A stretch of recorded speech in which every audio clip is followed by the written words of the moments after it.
So any moment now, the Senate Intelligence Committee hearing will get underway, focusing on worldwide threats to U.S. national security. The American people will get the chance to hear directly from the country's top intelligence chiefs on several issues, including the latest developments on recent cyber hacks by Russian and Chinese spies.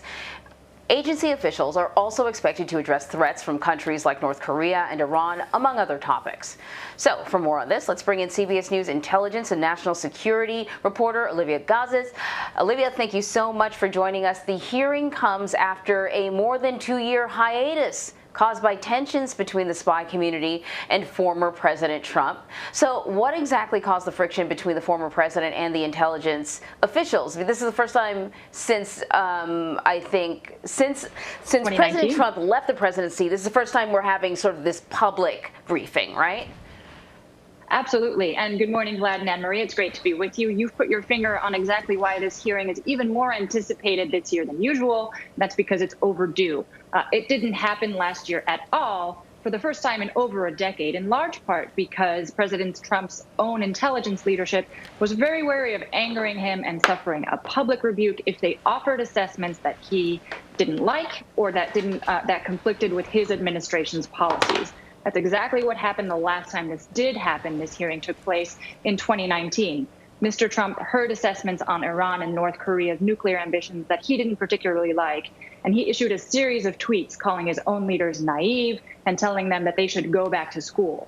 The thing is, intelligence and policy can often be in tension and sometimes in conflict. We may even get a glimpse of that today.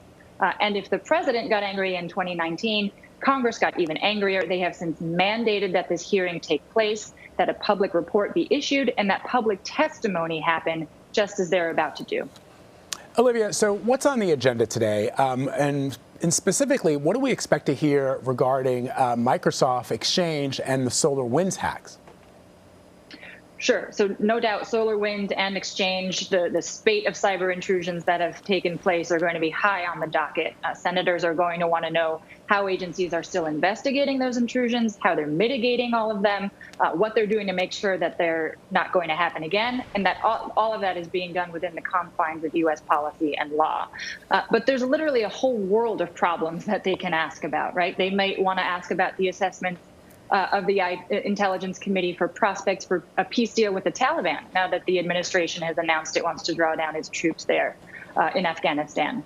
There is, of course, a massive Russian military buildup on the border of Ukraine. They may want to hear from the CIA director. What exactly are Putin's intentions there? Is it military conflict, or is this just a performative stunt to draw attention? There are nuclear negotiations going on in Vienna with Iran about the prospect of Iran returning to the nuclear deal that it has since exited from. What are the chances that Tehran is going to abide by the terms of that deal, continuing to enrich uranium at an unacceptable level? And that's, just a sampling. There's North Korea, climate change, the COVID-19 pandemic. There's any number of urgent global threats that senators are going to want to hear from these top officials about today. So the annual threat assessment report released yesterday warned of a diverse array of global threats, but it also suggested that China actually poses the biggest threat to the U.S. What more did we learn from that report, and what does that mean for U.S.-China relations? Sure. So yesterday's report really laid out the big picture, right? It offered a roadmap for the discussion today, and it was a very sobering 27 pages. It reflects the collective view of the 17 intelligence agencies of the United States. And in the big picture, it essentially said that the world can expect a lot of tumult from intensifying and intersecting global phenomena. So you can think disease outbreaks like the pandemic, climate change, technological advancement, cyber attacks, and continued international competition. You said it, principally between the U.S. and China. The report said that China was increasingly a near-peer competitor to the United States, and that it was going to continue to try to gain supremacy on the world stage militarily, diplomatically, ideologically, and it's going to do that by a number of kind of scary-sounding things: doubling the size of its nuclear arsenal, pressuring Taiwan for reunification. That's a lot for the U.S. to confront, just as it wants to advance its own worldview, its own values and principles. And of course, China isn't the only national security challenge happening right now. It may just be the biggest. So that's a great segue, Olivia. What kind of challenges will this present to the Biden administration? Well, so the administration has said repeatedly that it wants to compete with China, right? But also cooperate in areas of mutual interest. It is a lot harder to cooperate when the intelligence community's assessment is that Beijing views its competition with the United States as part of an epical geopolitical shift, which is what the report yesterday said.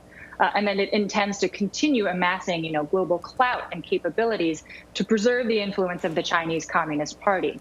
That's a challenge that this administration, like the last administration, is going to have to grapple with in many arenas and on many levels. There are certainly areas of conflict ever present with China, and the administration is going to have to grapple with them just as they're laid out today. Olivia, it's always great to talk to you. And I must say, Olivia, for every reporter who's got the power broker on his bookshelf or her bookshelf in their Zoom shot, I love that you've got a book on Cubism and Caravaggio's and other art books behind you. Chef's kiss. Appreciate it. Nothing gets past you, Vlad. Thank you for noticing. I love Great it. to see you guys. Good to see you. We miss you. Good to see you.